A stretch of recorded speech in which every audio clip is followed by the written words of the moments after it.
National health programme है, इसके बाद जो वो वर्क करते हैं वो ह्यूमन के लिए एक अच्छे मतलब गुड हेल्थ लाइफ के लिए एक हेल्थ सेक्टर में इन्वेस्टमेंट करता है, जैसे कि जिससे कि जो लोगों का जो हेल्थ सिस्टम है वो इम्प्रूव हो जाए। एक आने वाले टाइम में अच्छा हेल्थ जो एक फ्यूचर आने वाले फ्यूचर के लिए लोगों का हेल्थ है जो बढ़िया हो, एक गुड हेल्थी लाइफ हम लोग जी सके, जिसमें कि न्यू टेक्नोलॉजी इन्वेस्टमेंट करके न्यू टेक्नोलॉजी को डेवलप करेंगे। जैसे हम लोग जानते हैं, अभी भी सुनते हैं या हम लोग जानते हैं कि इंडिया में कुछ ऐसे भी डिजीज है जो अभी क्यूरेबल नहीं है, तो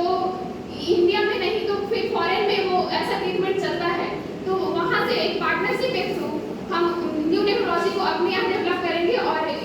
लोगों को जो ट्रीटमेंट करेंगे वो एक अच्छा हेल्थी ट्रीटमेंट प्रोवाइड कर सके, जिससे कि लोग अच्छे एक हेल्थी लाइफ को जी सकते हैं।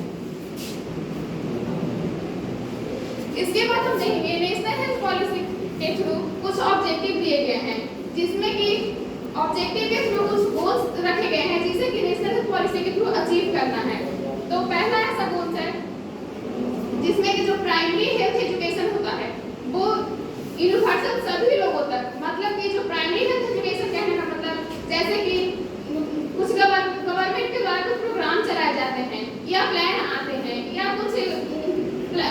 प्रोग्राम के थ्रू कुछ मेडिसिन वगैरह डिस्ट्रीब्यूट किए जाते हैं या फिर जैसे कॉन्ट्रासेप्टिव पिल्स वगैरह, आयरन फॉलिक एसिड, ये सब डिस्ट्रीब्यूट किए जाते हैं। तो हर एक पर्सन तक या हर एक जेंडर तक, जैसे male female, old age people, child और प्रेग्नेंट वुमेन्स, ये सभी लोगों तक ये जो प्रोग्राम गवर्नमेंट के थ्रू जो प्रोग्राम की वजह से जो ये डिस्ट्रीब्यूट किया जाता है वो सभी लोगों तक ये यूनिवर्सल पहुंच सके। सेकेंड है एक रीजनेबल कॉस्ट पे, मतलब कहने का मतलब कि ऐसा हम ये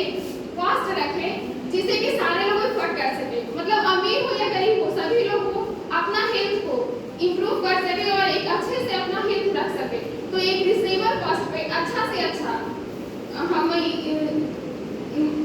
रीजनेबल कॉस्ट पे हम लोगों को ऐसा कॉस्ट रखें कि जो सब लोग अफोर्ड करें और अपना हेल्थ को इम्प्रूव कर सके, जैसे कि रिहेबिलिटेटिव केयर प्रोवाइड करेंगे, कुछ स्पेशल केयर है, रिहेबिलिटेटिव पैलिएटिव केयर देना, प्रोमोटिव केयर देना। उसके बाद जो थर्ड गोल्स है वो है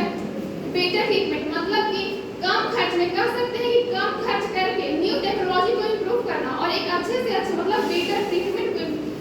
लोगों को बेटर ट्रीटमेंट देना। जैसे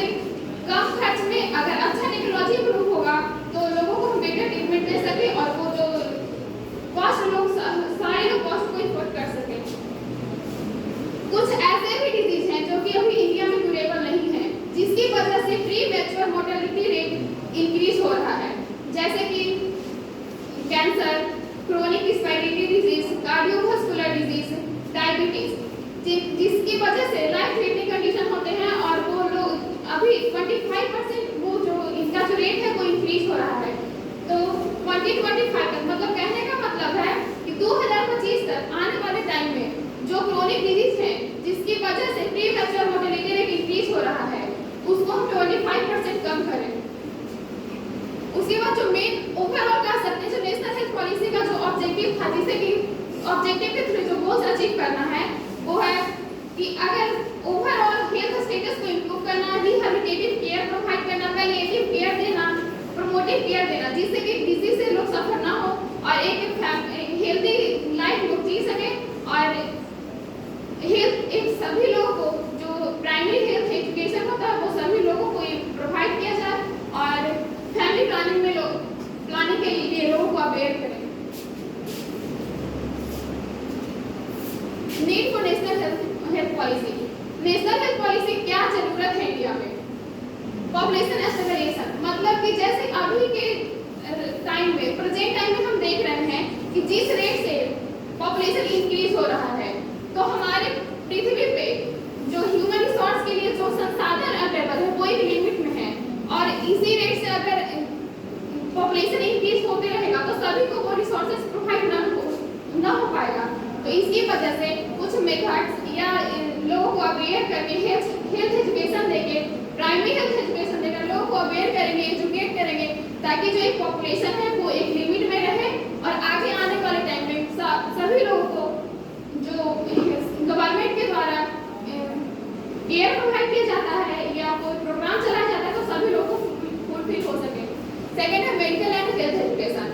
मेडिकल एंड हेल्थ एजुकेशन कहने का मतलब जैसे कि लोग अभी भी बहुत सारे ऐसे भी लोग हैं जिनको कि प्रॉपर नॉलेज नहीं है, ना मेल हो ना फीमेल हो, तो उनको proper medical and health education देना अनिवार्य है। अवेयर लोगों को करना है फैमिली प्लानिंग के बारे में, कॉन्ट्रासेप्टिव के बारे में। अगर कोई फीमेल प्रेग्नेंट हो जाती है तो वो उनको ये बताना है कि प्रेग्नेंट वुमन को कितने बार चेकअप करवाना है, कौन से इम्यूनाइजेशन कब कब और कितने टाइम तक लेना है।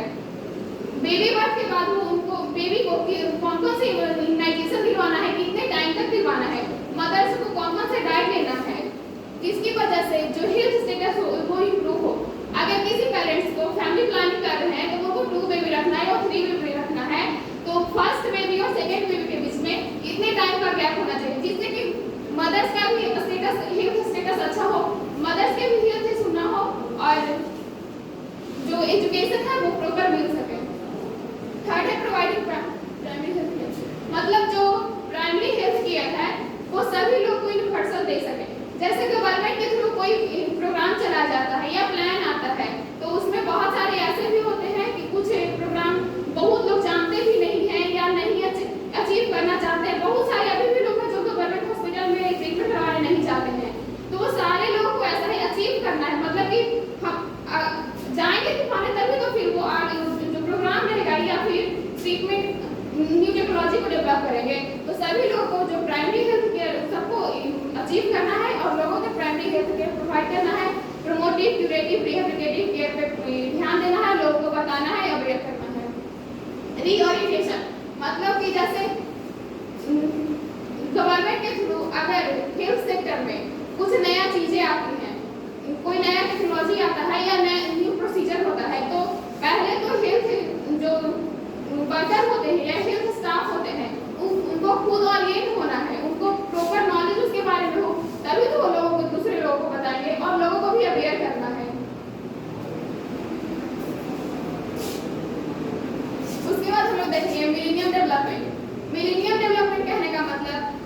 हम क्या ऐसा आगे प्लान करें कि जो आगे आने वाले फ्यूचर में जो अभी के क्राइसिस अभी जो प्रॉब्लम हो रही है हेल्थ इशू के बारे में हेल्थ में, तो आगे आने वाले टाइम में वो इशू ना हो। हम लोग ऐसा क्या गोल सेट करेंगे या क्या प्लान करेंगे।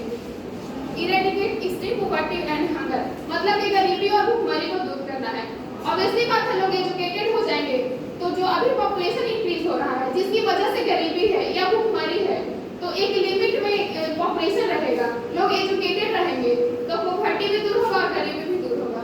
Achieve universal primary health education गोल,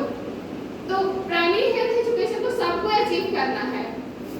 जो अभी हमने बताया कि जो गवर्नमेंट के थ्रू जो चलाया जाता है प्रोग्राम या गवर्नमेंट के थ्रू जो हेल्थ चेकअप होता है उसमें सभी को भाग लेना, सभी को ये नहीं कि गवर्नमेंट हॉस्पिटल में जाके नहीं जाएंगे दिखाने या वहाँ कोई सुविधा नहीं होता है, सब लोग जाएंगे और प्राइमरी एजुकेशन सबको देंगे, फैमिली प्लानिंग के बारे में बताएंगे, कॉन्ट्रासेप्टिव के बारे में बताएंगे, gender equality and empowerment women. Gender equality अभी भी लोगों में ऐसा ये भावना है कि मेल और फीमेल मतलब दोनों में ये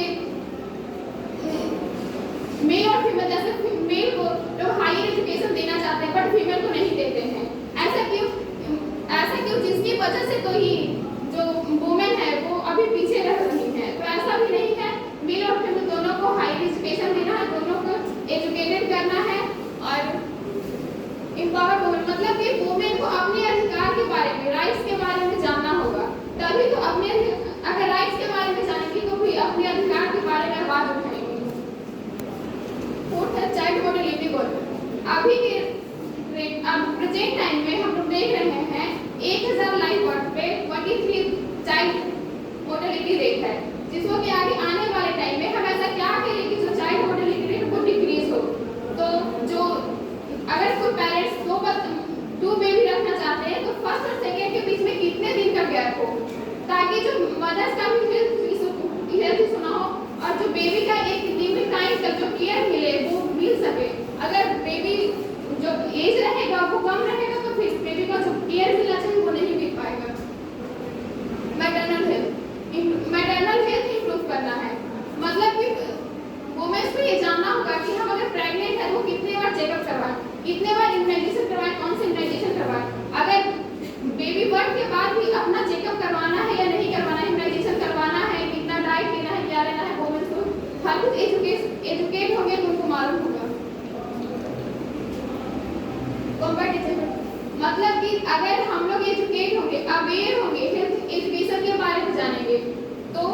कुछ क्रोनिक डिजीज ऐसे भी हैं जो क्यूरेबल नहीं है। तो अगर हम हेल्थ एजुकेटेड होंगे, हमारा हेल्थ सही रहेगा, तो कुछ क्रोनिक डिजीज से हम कुछ टाइम के लिए अपनी लाइफ को